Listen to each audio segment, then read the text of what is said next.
por que gasto vosso dinheiro naquilo que não é vida? Vinde a mim todos os que estáis cansados, sobrecarregado, oprimido, que eu vos aliviarei.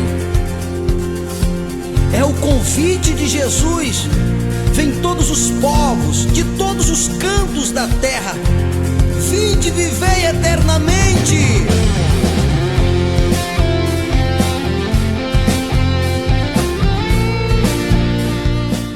Olá, mais uma vez, seja muito bem-vindo ao nosso canal, ao nosso seminário, Os 7 Segredos de Deus. Meu nome é Charles Araújo e eu estou aqui no altar do templo da nossa igreja, aqui na cidade de Açailândia, do Maranhão. Há pouco mais de 6 meses atrás, nós estávamos a poucos metros daqui, na rua, porque nós não tínhamos um templo como esse. E na ocasião nós começamos lá um propósito que nós chamamos da travessia, e o propósito era exatamente este. Eu usei como tema o povo no Egito, aquele povo que tinha a promessa de Deus de estar por cima e não por baixo, aquele povo que Deus prometeu que ele prosperaria em tudo que ele colocasse as mãos. Agora estava aquele povo escravo, aquele povo aceitando todas as condições do Egito. Por si só, o fato de Deus ter prometido àquele povo que o lugar dele era por cima e não por baixo, era prosperar, por si só, o fato deles estarem ali já colocava a palavra de Deus em descrédito. Enquanto eles estavam aceitando aquela condição de escravo, além de sofrer todo tipo de opressão, o Egito e Faraó era quem estava ocupando o lugar daquela promessa. E na ocasião eu mostrei que aquilo que também é uma tipologia dos nossos dias, aquilo pode acontecer em nossas vidas, no mundo invisível, aonde nossos olhos não veem. Mas a partir do momento que você aceita uma situação contrária à vontade de Deus, uma situação diversa, e não se desperta aquela situação desfavorável, ela pode se eternizar. Então ali nós colocamos o propósito, batemos nessa tecla e paramos o propósito, porque agora já estamos aqui em nosso tempo resultante da ativação da nossa fé. Ainda não está terminado, como você pode ver, mas é questão de dias e aqui já dá para abrigar. E este é o nosso propósito contínuo, mostrar que determinada situação da vida das pessoas só eterniza porque as pessoas aceitam aquela realidade. A partir do momento em que elas não aceitarem e querer mudança, a mudança virá. Não apenas querer uma mudança por querer se entrar pelo caminho certo. O nosso universo, ele é regido por leis. E dentre essas leis, existe a lei da fé.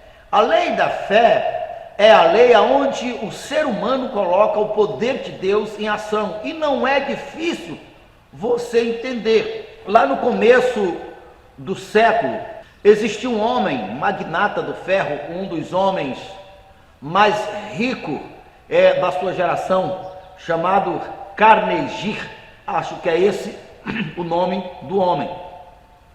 E eu não sei se aquele homem ele tinha consciência da fé, do conhecimento de Deus, se ele fez consciente ou se não fez consciente, ou se ele não fez consciente, mas aquele homem alcançou esse padrão da fé.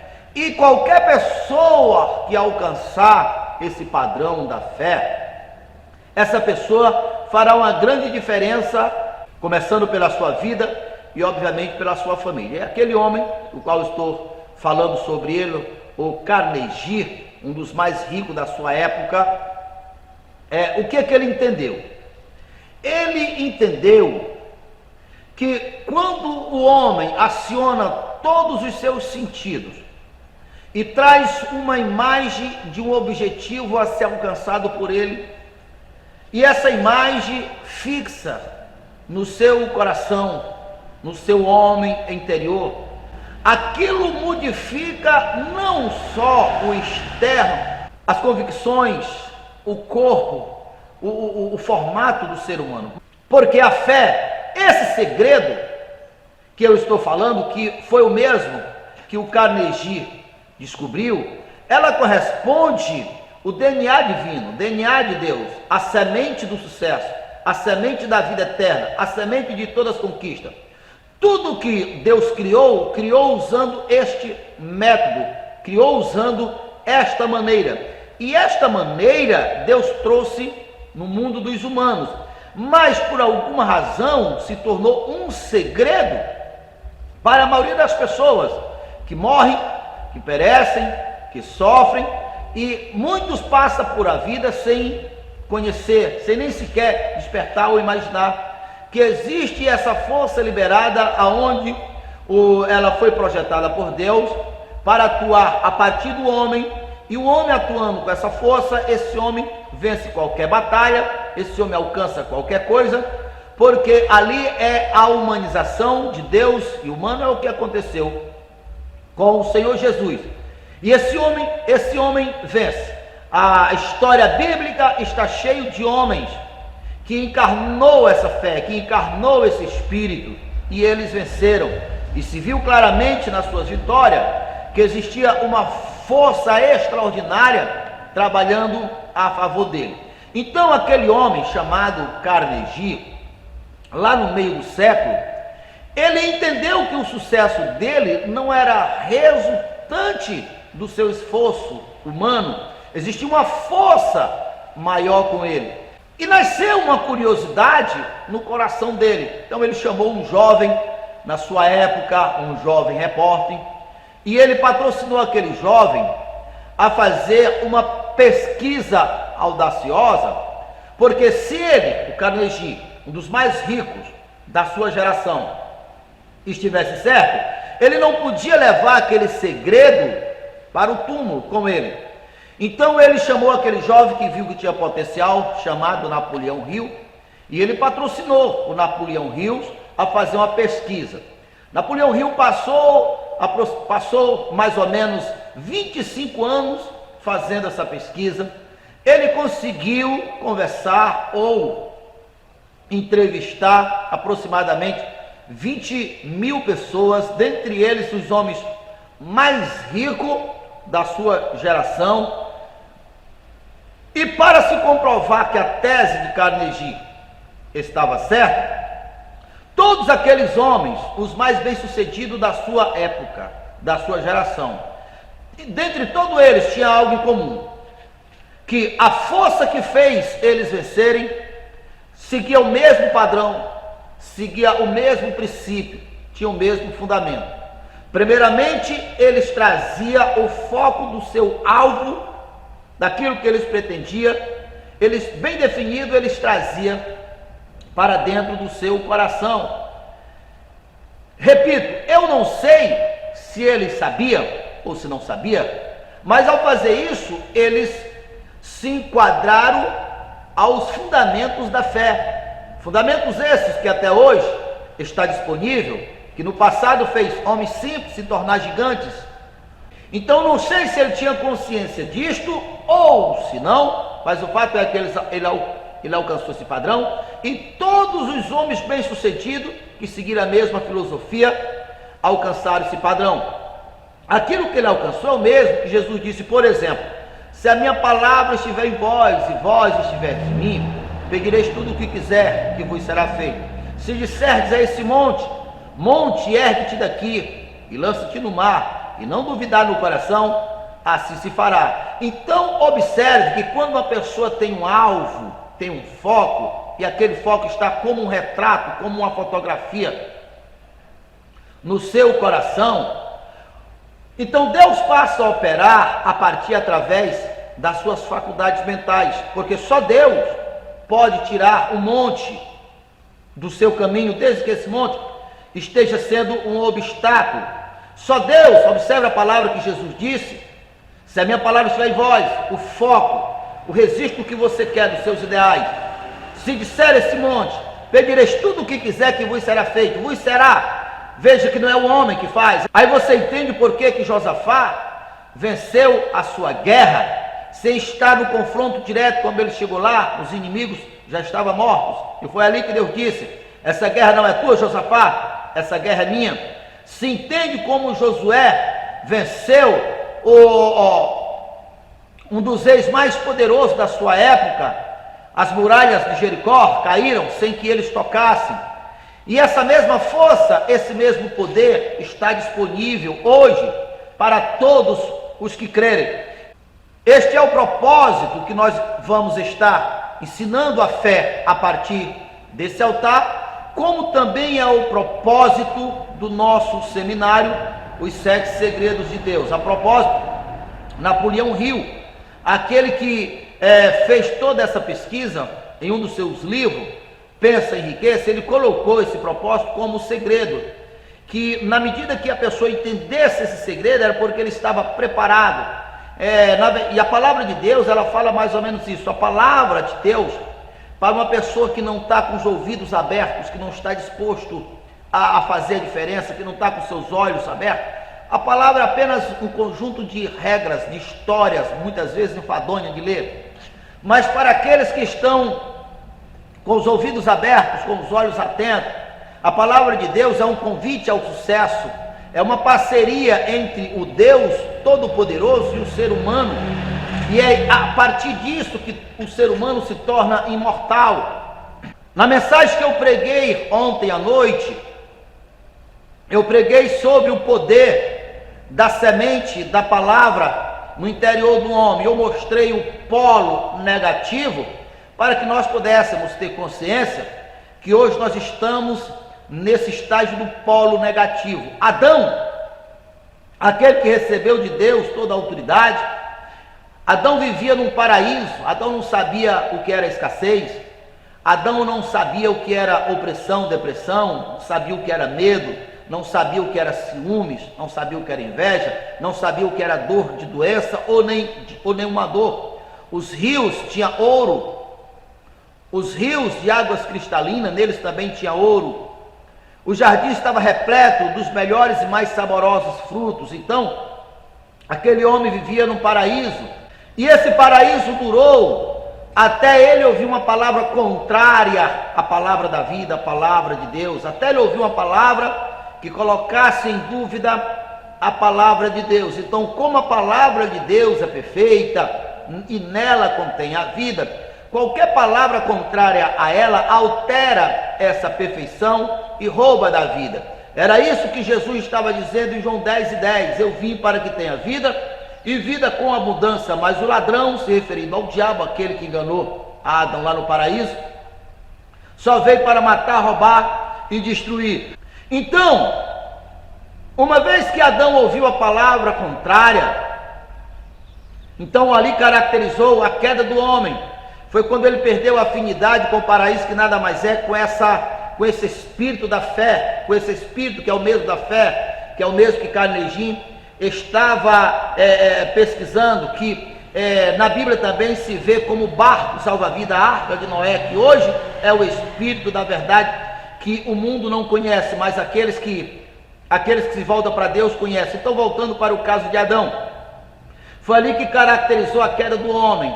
Então, a partir do momento que Adão ouviu a voz do inimigo, Deus chegou até ele e disse: pelo fato de tu ter dado ouvido à voz da tua esposa, e a tua esposa repetiu o que a serpente falou para ela, o inimigo, a palavra contrária, porque o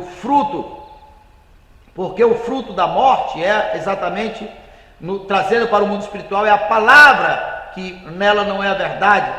Porque Deus é vida, o diabo é a morte, luz e treva, polo positivo e polo negativo.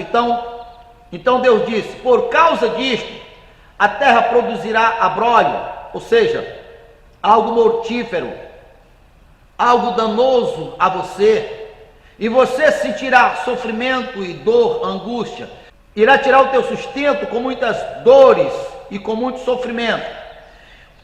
O que a gente precisa entender aqui é que essas consequências não era a retaliação de Deus, não era que Deus estava se vingando pelo fato de Adão ter desobedecido a ele, não. O que Deus estava dizendo era que o que iria acontecer era consequência natural da sua desobediência.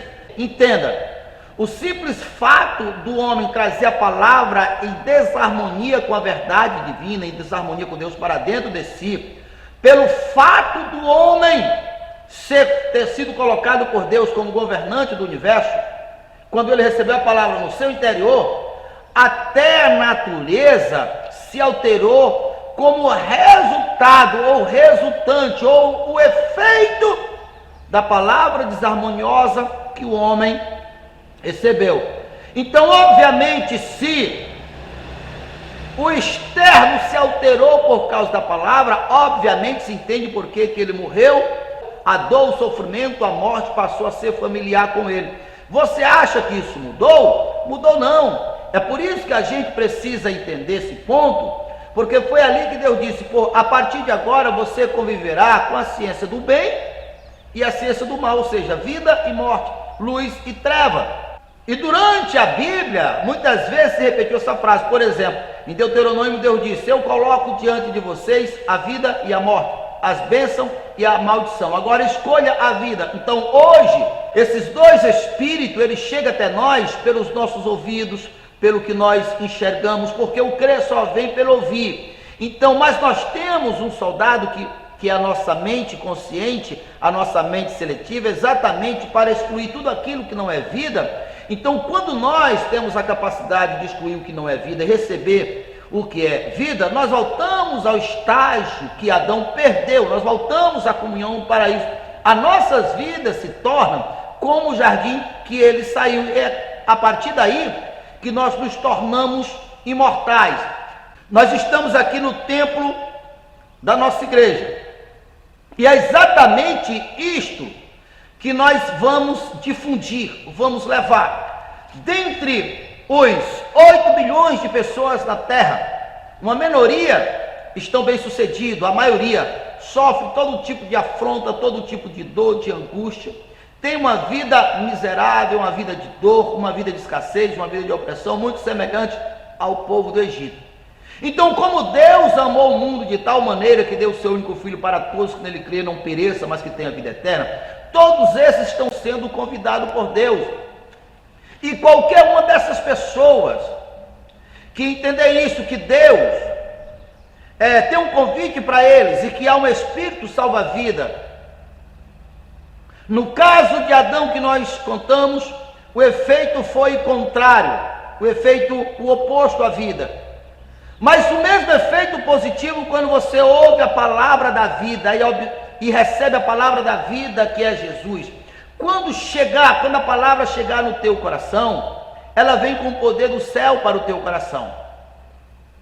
E Paulo procurou falar sobre isso ali em Coríntios 1, quando ele disse: porque Deus já nos enriqueceu em Cristo com todas as habilidades, a ponto de nenhum dom nos faltar, a ponto do nosso testemunho se assemelhar ao de Cristo. Quando você ouve a palavra de Deus e aceita a palavra de Deus, que é aceitar a palavra da salvação, você está recebendo o teu Criador dentro de ti. Ali ele começa a modificar tudo dentro de você, não tem jeito de não ser notado. O Senhor Jesus falou sobre isso quando ele disse: é impossível guardar ou esconder uma cidade à noite em cima de uma serra iluminada.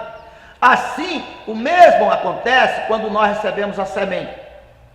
As nossas habilidades começam a aflorar, a nossa mente começa a ser mudada e os dons começam a se tornar ferramentas de trabalho. E é assim que nós nos tornamos nova criatura. Por quê? Porque agora o Criador está dentro da criatura, você é um instrumento ali. Deus se humanizou. Deus, ele é Espírito, aonde estão todas as sortes de bênçãos. Enquanto as bênçãos estão no Espírito, não serve para você. Deus é Espírito, a gente não pode tocar, não se reproduz. Mas todas as vezes que alguém ouve a palavra de Deus e crê na palavra de Deus, o verbo se fez carne. Agora Deus se humanizou, assim como se humanizou em Jesus, continuamente se humanizará, o verbo se fará carne, ou seja, em cada um na medida que for crendo. Hebreus 1 fala exatamente sobre isso, que ele, Jesus, morreu com um propósito. O propósito era levar muitos filhos à glória. No capítulo 2, o verso 11, você encontra aquele que santificou, que no caso foi Jesus. E quem foi santificado, que é todos que crê, se tornaram um filho do mesmo Pai, a ponto de Jesus se dirigir a eles como irmão, ao apresentar ao Pai. Disse: Pai, estão aqui os meus irmãos, eu confio neles. O evangelista João disse na sua carta que todos aqueles que crê no Senhor Jesus, dá-se o direito de se tornar filho de Deus. Em João 17, Jesus disse: Pai, a glória que tu me deste, eu dei a eles. Então vamos lá, para que nós possa ter a revelação, que é o segredo que Napoleão Hill colocou nas páginas do seu livro, e está em toda a Bíblia. Você está aí com tua vida miserável, cheio de enfermidades, cheio de frustração, sem um propósito. E um homem que não tem um propósito, como diz aquele ditado, uma mente vazia é a oficina de Satanás. É mais ou menos isso, a oficina de todos os males. Então você, ao ouvir a palavra e crer, então o Criador passou a morar dentro de você. Agora o Criador, nessa parceria, você vai realizar o propósito da salvação. Seja qual for a área de atuação, o Espírito de vida, o Espírito de Deus, vai te dar um sonho, vai te dar um alvo, vai te dar uma meta, vai te dar um objetivo. Na medida em que você dá atenção àquele objetivo, vai se gerando, como se fosse um filho gerando no útero de uma senhora, a imagem daquilo que você pretende vai estar gerando no teu coração. Quando aquilo alcançar a temperatura exata, assim quando se coloca uma semente no solo, naturalmente quando chega o tempo certo, a semente esquenta. Não sei se você já observou, mas quando se coloca uma semente no solo, ela esquenta. Ali é a energia da vida, ali é o poder criador de Deus que dá o crescimento. Aquela semente vai nascer. É o mesmo que acontece quando uma criança cresce no útero de uma mãe. Ali tem uma temperatura proposital, ali há uma inteligência viva, ali há uma energia viva, ali é Deus que dá vida àquele feto, que faz aquele feto se desenvolver e continuamente crescendo. Quando chegar o tempo dela se externar, vai acontecer a mesma coisa, vai ser os teus sonhos. Se você, no meu caso, esse sonho está ativo dentro de mim desde que eu comecei o propósito ali, de quê? De expandir, de se multiplicar a gente desse evangelho, dessa pregação, espalhar por essa cidade, espalhar por esse estado, espalhar por esse país, transmitir para ele, fazer ele sonhar, para que eles possam fazer outras pessoas sonharem. Mas isso tem um propósito maior que você precisa entender. Vamos lá. Por mais que nós vivemos aqui nesse corpo físico, vivemos 100 anos, mas 100 anos em comparação com a eternidade é muito pouco. E a maioria das pessoas estão despreparadas ou não despertaram para o reino que há por vir, que começar nessa terra a partir de Jerusalém. O rei Jesus voltará para colocar ordem nessa terra, para fazer justiça nessa terra. E ali na parábola dos talentos você vê claramente que Jesus diz: todos aqueles que não aceitaram o governo de Jesus, trazer e executar dentro de mim. Não é porque ele, Jesus, é mau e perverso ou um ditador, é porque todos aqueles que não aceitar Jesus são os mesmos que não aceitaram a vida, são os mesmos que não aceitaram a perfeição. Então se neles tem a semente, o polo contrário, se ficasse um nessa terra dele, se disseminaria, se espalharia novamente, e foi o que aconteceu com Adão. Por causa disso, tem que ser eliminado. Então poucas pessoas despertaram para isso. Se você for olhar a descrição do final dos tempos, onde os poderes contrários ao poder de Deus, ao poder da justiça, ao poder do que é correto, homens que se apropriaram de grandes influências, de grande poder, eles irão opositarem ao Senhor Jesus e os seus seguidores, que naquela época, talvez você nunca ouviu falar, mas vai ser necessário o Senhor Jesus tirar a sua igreja para um deserto por um período de 3 anos e meio. Enquanto isso, vai ficar um grupo mais preparado, chamado, tido na Bíblia, lá em Apocalipse 11, como as testemunhas, para enfrentar frente frente a frente, e muitos desses que irão enfrentar o exército inimigo irão morrerem. E é nesse exato momento que Jesus irá voltar. E quando Jesus irá voltar, ele irá brandar com voz poderosa, como voz de muitos trovões: suba cá! E aqueles homens e aqueles soldados valentes, aquelas testemunhas, que não são 2 homens, são todos que morreram, selados com esse Espírito do mundo inteiro, irá ressuscitar e formar o exército mais poderoso, imortal, que vai partir para cima daquele exército, do exército inimigo, e irá eliminar. Enquanto isso, a igreja que está no deserto vai ser escondida. Está escrito em Apocalipse 12, que Deus vai dar asa, como asa de águia, para a sua igreja. Ela irá voar para o deserto, e o dragão irá mandar soldado atrás dessa igreja, irá caçar a igreja por todo mundo, e não achará a igreja. Por quê? Porque no mínimo se entende que não vai procurar no deserto, porque no deserto não há vida. Só que, você vê, quando a igreja chegou no deserto, está ali em Isaías 35, no lugar que outrora era o deserto, se transformou em manancial de água. E Deus deu ordem aos animais não fazer dano à sua igreja. Então, eu não sei se você já ouviu isso, mas só para você entender. Então veja só, nenhum de nós estaríamos preparados o suficiente para voar para o deserto, para saber qual é esse local. Nenhum de nós estaríamos preparados o suficiente para enfrentar a besta e seu poder destrutivo. Nenhum de nós teríamos capacidade de ressuscitar dos mortos se nós já tivéssemos dormido. Aqui está o segredo, preste atenção.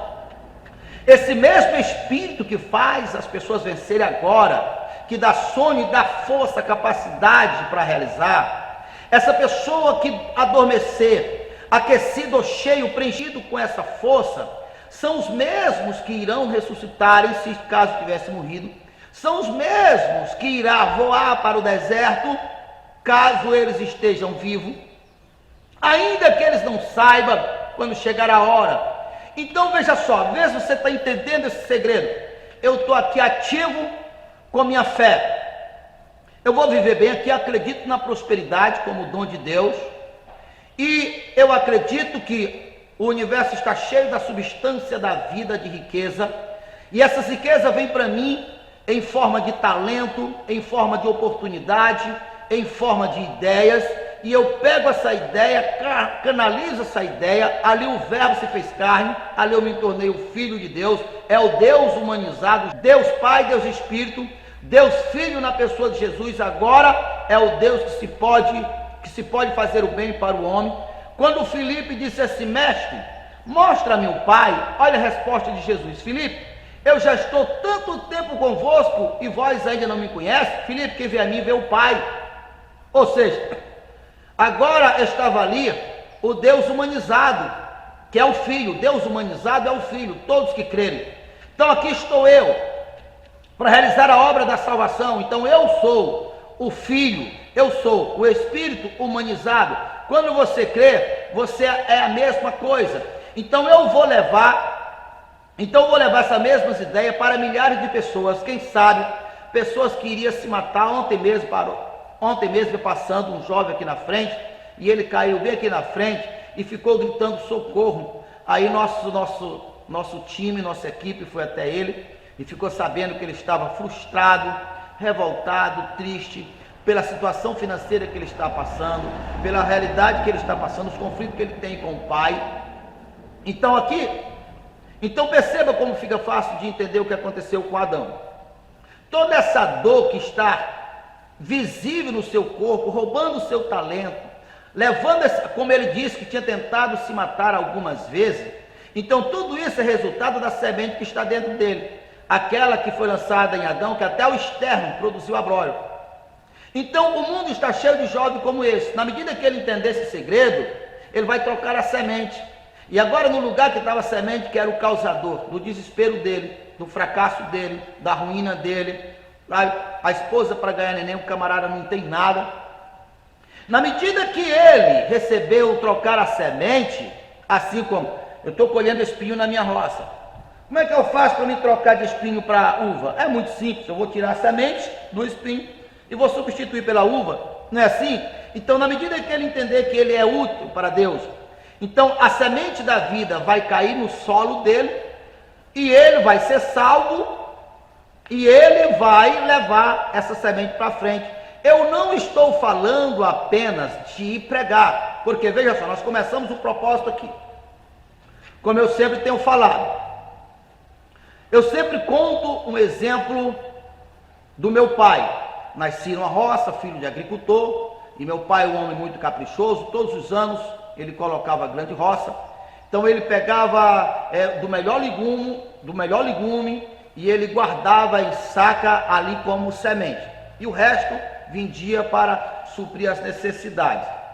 Muitas vezes eu lembro, vamos supor, 15 sacas da semente boa, ele plantava na sua roça. Então daquelas 15 sacas, ele colhia muitas vezes de 150 a 200 sacas. Então quando meu pai plantou, ele estava fazendo um favor para a terra, ou ele estava apenas utilizando da lei da natureza e se beneficiando? É claro que a terra também estava sendo beneficiada, porque por causa da sombra, as folhas do legume ao cair, iria também fazer o bem. Mas no modo geral, meu pai estava fazendo favor ou estava sendo beneficiado? É claro que meu pai estava sendo beneficiado, como todos os agricultores. É a mesma coisa. Eu estou aqui pregando, eu creio na prosperidade, eu creio no que eu estou falando. O segredo está dentro de você. Então como é que vai me respaldar? Eu ter argumento para mostrar, para provar que o que eu estou falando é verdade.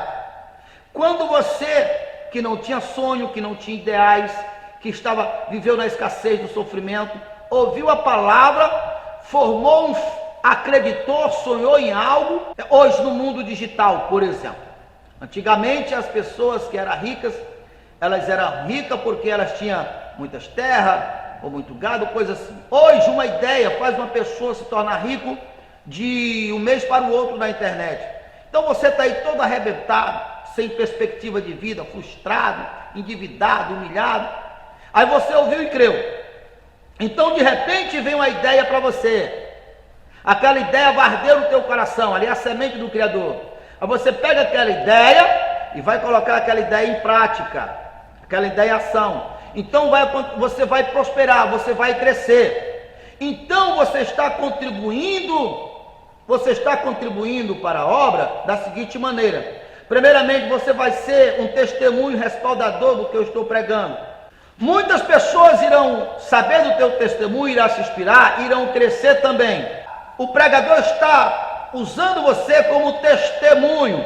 Então agora você, ao saber que você é uma fonte, Deus dá semente ao que semeia, você vai entender, ei, isso aqui é apenas uma partícula da grande substância, da grande riqueza que está no universo. Deixa eu caçar mais. Você vai atrair Deus, porque aquele que tem, será mais dado. Deus habita no meio dos poderosos, ou seja, aquele que realiza, aquele atrai Deus. E você vai prosperar mais, você vai crescer mais, você vai inspirar mais, e o teu resultado vai proporcionar a divulgação, a construção de tempo. Mas tem mais. Quando chegar o tempo de você passar nesse fervor, sabe o que vai acontecer? Você será salvo, porque você tem o Espírito da salvação vivo. Se você estiver vivo na época, você vai enfrentar os tiranos ou você vai para o deserto. Se você estiver adormecido nessa temperatura, você vai ressuscitar para governar, porque o chamado de Deus é para ser reis e sacerdote. Imediatamente quando uma pessoa se tornava rei, ele tinha que ir para o palácio, tinha que ter soldados a seu dispor, então tinha que mudar tudo ao redor dele. A mesma coisa quando uma pessoa recebe a semente do reinado eterno de Cristo. Quando a pessoa recebe o convite de Deus para ser rei e sacerdote, a vida muda. Então esse é o propósito, incendiar a terra, incendiar essa cidade, espalhar essa mensagem por todos os lugares, e você está sendo convidado.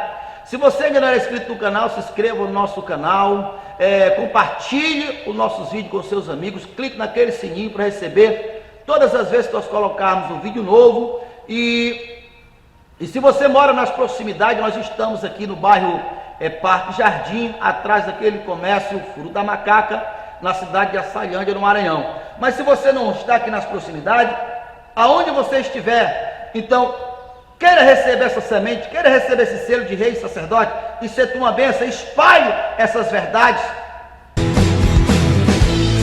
Para você que tem sonhos perdidos, essa partida ainda não terminou.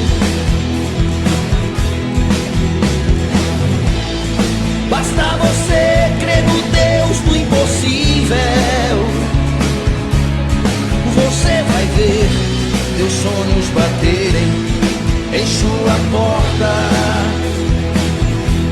dizendo a você: estava perdido, mas estou de volta. Você vai ver seus sonhos baterem em sua porta,